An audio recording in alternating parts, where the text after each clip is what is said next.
Hai guys, selamat berjumpa kembali di channel novel populer viral yang keren ini. Sebelum mengikuti kelanjutan kisah Dev atau Camping yang semakin seru dan mendebarkan ini, mohon bantuan kalian untuk subscribe, like, komen dan share video-video yang ada di channel ini ya. Perlu diketahui bahwa novel Perintah Kaisar Naga ini adalah termasuk kategori novel ongoing. Jadi waktu update dan jumlah bab setiap hari menyesuaikan dengan update dari autornya.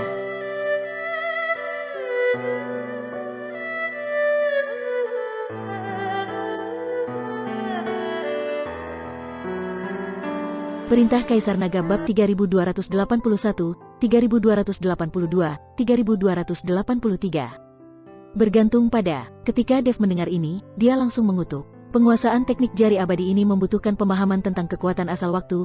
Mempelajari teknik jari abadi ini akan sia-sia tanpa memahami kekuatan asal waktu.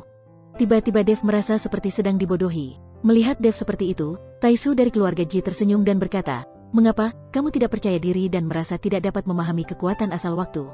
"Siapa yang bilang begitu? Tentu saja aku percaya diri, tapi kalau kamu tidak menjelaskannya padaku terlebih dahulu, aku merasa kamu menipuku." Dev tahu bahwa Taisu dari keluarga Ji pasti melakukan ini dengan sengaja.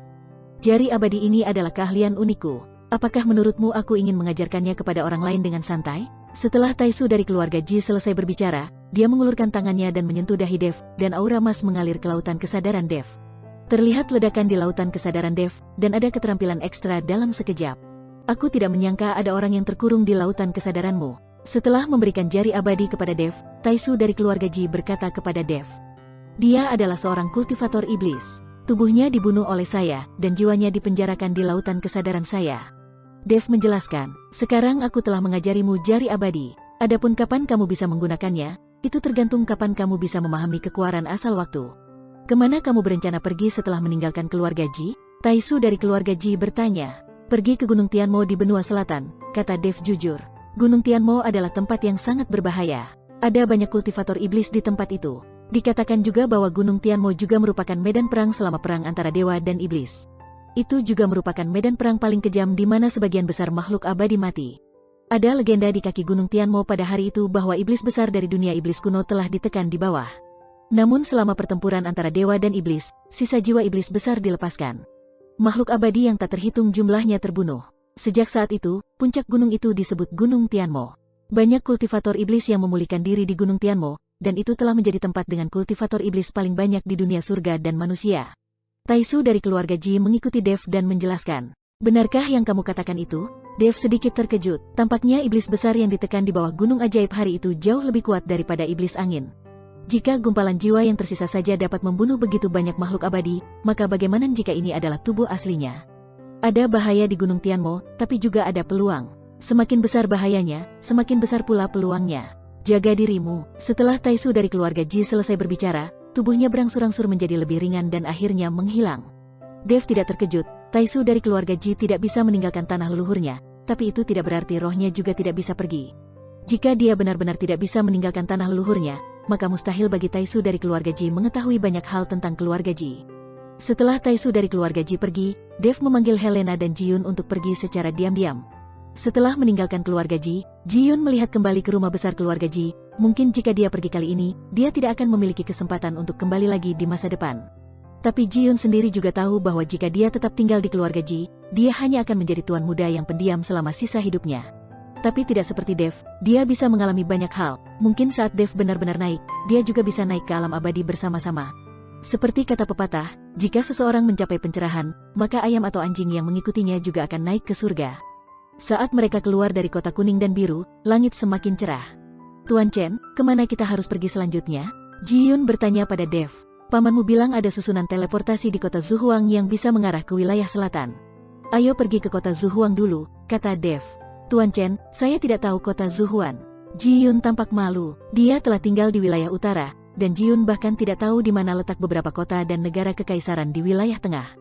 Dev melirik ke arah Helena, yang dengan cepat menggelengkan kepalanya dan berkata, "Aku juga tidak tahu di mana kota itu, jangan lihat aku." Ini memalukan, tak satupun dari mereka yang mengenal kota Zuhuang, jadi bagaimana mereka bisa duduk di susunan teleportasi? "Tuan Chen, saya pikir pasti ada seseorang di kota Huanglan yang akan pergi ke kota Zuhuang untuk menemukan susunan teleportasi ke wilayah selatan. Jika kita mencarinya, kita dapat menemukan seseorang untuk membawa kita ke sana, kata Ji Yun. Dev menggelengkan kepalanya. Dia akhirnya diam-diam keluar dari kota Huanglan. Jika dia kembali, dia pasti akan kembali oleh Ji Lianjun untuk berhubungan seks dengan wanita keluarga Ji.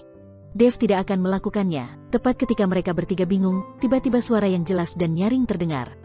Jika kamu ingin pergi ke kota Zuhuang, aku akan mencarikan seseorang untukmu.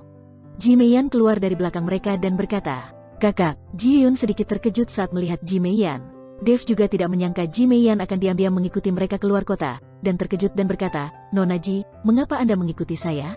Aku tahu kamu akan pergi, tidak bisakah aku mengantarmu? Entah kamu punya perasaan atau tidak, bagaimanapun juga, aku memberikan kepadamu kehormatanku untuk pertama kalinya, jadi kamu akan menjadi pria yang tidak akan pernah aku lupakan dalam hidupku. Jangan khawatir, aku tidak akan mengganggumu, ikut saja denganku." Setelah Ji Meiyan selesai berbicara, dia berbalik dan berjalan menuju kota. Melihat ini, Dev hanya bisa mengikuti Ji Meiyan kembali ke kota. Ji Meiyan membawa Dev dan mereka bertiga ke halaman terpencil, lalu berjalan dan mengetuk pintu. Segera, pintu terbuka dan seorang gadis seumuran dengan Ji Meiyan keluar. Saat melihat Ji Meiyan, gadis itu tampak sedikit terkejut. "Meiyan, kenapa kamu ada di sini?" kata gadis itu, lalu menatap Dev dan mereka bertiga di belakang Ji Meiyan dengan waspada. "Jangan gugup, mereka bertiga adalah saudaraku," kata Ji Meiyan. Mendengar perkataan Ji Meiyan, gadis itu melonggarkan kewaspadaannya, menjauh dan berkata, "Silakan masuk." Ji Meiyan memimpin Dev dan yang lainnya ke halaman terpencil. Ketika mereka masuk, ada getaran di kehampaan, dan kemudian segala sesuatu di depan Dev dan yang lainnya berubah. Mereka melihat keluar ke halaman yang sangat terpencil dan bobrok. Setelah masuk, ternyata itu adalah sebuah rumah bangsawan yang sangat mewah, dengan bangunan dan pavilion yang sangat indah di dalamnya. Ji Meiyan bertingkah sangat tenang, sepertinya dia pernah ke sini sebelumnya, tapi Dev dan tiga lainnya sedikit terkejut. Dev tidak menyangka ada dunia lain yang tersembunyi di halaman biasa ini.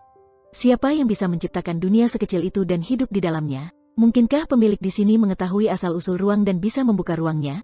Melihat Dev dan yang lainnya seperti itu, Ji Meiyan menjelaskan, "Ini adalah ruang yang telah terbuka. Kamu tidak perlu gugup, saudari. Apakah ada ahli yang berilmu tinggi di kota kuning dan biru ini sehingga dia bisa membuka ruang sendiri?" Ji Yun berkata dengan emosi, "Aku akan menjelaskannya padamu nanti." Setelah Ji Meiyan selesai berbicara, dia baru saja menyusul gadis itu dan bertanya, "Qianan, apakah Paman Cai pernah ke wilayah selatan baru-baru ini?" "Iya, kami akan berangkat dalam 2 hari ke depan. Kali ini aku akan pergi dengan ayahku." Cai Qianan mengangguk dan berkata, "Ketiga temanku ini juga ingin pergi ke wilayah selatan, jadi saya khawatir itu tidak mungkin. Itu mungkin saja terjadi jika beberapa hari sebelumnya, tapi sekarang personelnya sudah ditentukan, saya khawatir tidak akan ada tempat." Cai Qianan tidak menunggu Ji Meiyan selesai berbicara, dan berkata dengan ekspresi malu, "Biarkan aku bertemu Paman Cai dulu," kata Ji Meiyan. Cai Qianan membawa beberapa orang ke aula dan kemudian pergi, mungkin untuk mencari ayahnya. Setelah Cai Qianan pergi, Ji Meiyan menjelaskan kepada Dev dan yang lainnya. Ruang ini tidak diciptakan oleh ahli manapun. Ruang ini dibuat dengan senjata ajaib kuno. Untuk mempertahankan ruang ini, dibutuhkan banyak batu spiritual, kata Ji Meiyan. Sungguh menakjubkan, ada senjata ajaib bisa memiliki kemampuan seperti ini. Mata Ji Yun dipenuhi rasa iri. Dev tidak terkejut. Beberapa senjata sihir kuno, senjata spiritual, atau artefak memiliki berbagai fungsi, dan ini normal. Tapi bagaimana keluarga ini memperoleh senjata ajaib kuno? Itu yang membuat Dev sangat bingung. Ji Meiyan melihat keraguan Dev, jadi dia melanjutkan, pemilik keluarga ini bernama Cai Hongwei. Dia mahir dalam seni survei geologi. Jadi selama bertahun-tahun, dia telah mengatur orang untuk pergi ke wilayah selatan untuk berburu harta karun. Dia sangat akrab dengan jalan menuju wilayah selatan. Orang Taobao seperti ini selalu mempertaruhkan nyawanya. Kudengar setiap kali mereka pergi berburu harta karun, banyak orang akan mati saat mereka kembali. Namun, Cai Hongwei mahir dalam eksplorasi geologi, sehingga dia dapat menemukan harta karun setiap saat, dan orang-orang yang pergi bersamanya akan berada dalam bahaya yang lebih kecil. Ini berarti bahwa sebelum setiap keberangkatan, banyak orang akan memilih untuk pergi bersama dia. Tapi Cai Hongwei tidak membawa semua orang bersamanya. Dia harus melalui penilaian, dan dia harus direkomendasikan oleh seorang kenalan. Kalau tidak, dia tidak akan bisa bertemu dengannya, jangankan untuk bertemu dengannya. Dia bahkan tidak bisa menemukan halaman ini. Tapi jangan khawatir, aku sudah mengenal putrinya Cai Qianan sejak kami masih kecil, jadi meskipun kursinya penuh, kalian bertiga akan baik-baik saja. Apakah Cai Hongwei mendapatkan senjata ajaib yang membuka ruang ini? Dev bertanya. Mungkin, saya belum pernah melihatnya. Tempat ini baru dibuka beberapa tahun yang lalu. Mungkin dibeli dari luar. Ji Meiyan mengangguk dan berkata. Dev menjadi tertarik pada Cai Hongwei. Harus diketahui bahwa dunia surga dan manusia ini berbeda dengan dunia sekuler. Ada banyak medan perang para dewa dan iblis di dunia surga dan manusia ini, dan tidak diketahui berapa banyak dewa dan iblis kuno yang hebat, dan tidak diketahui pula berapa kekuatan kuno yang terkubur. Jika Chai Hongwei ini benar-benar memiliki kemampuan seni survei geologi, maka dia benar-benar orang yang berbakat. Ngomong-ngomong, Chai Hongwei ini sama seperti perampok makam di dunia sekuler. Jika ingin mendapatkan harta karun itu, dia harus mencari tempat yang bagus dulu. Keponakan tertua, kenapa kamu punya waktu untuk datang ke rumahku hari ini? Kudengar banyak hal telah terjadi pada keluarga Jimu akhir-akhir ini. Apa ayahmu baik-baik saja? Disertai dengan suara yang hangat, Chai Hongwei melangkah masuk. Dari nada percakapannya dengan Ji Meiyan, dapat diketahui bahwa Chai Hongwei memiliki hubungan yang baik dengan Ji Lianjun. Paman Chai, ayahku baik-baik saja, dan tidak ada yang salah dengan keluarga Ji. Aku datang hari ini untuk membawa beberapa teman, dan aku ingin mengikuti Paman Chai ke wilayah selatan. Ji Meiyan berkata lugas. Chai Hongwei menoleh dan menatap Dev dan 3 lainnya, lalu ekspresi malu muncul di wajahnya.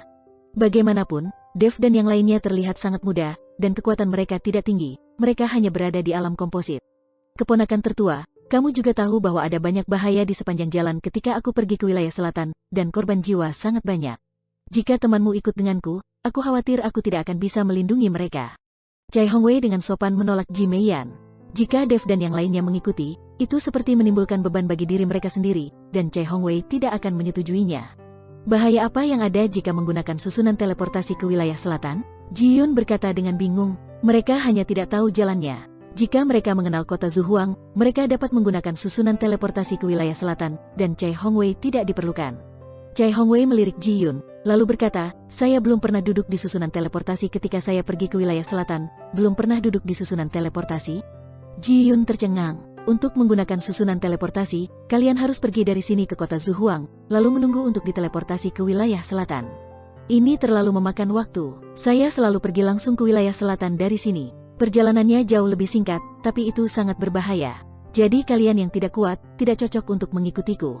Kalian bisa pergi ke kota Zuhuang dan duduk dalam formasi teleportasi, kata Chai Hongwei,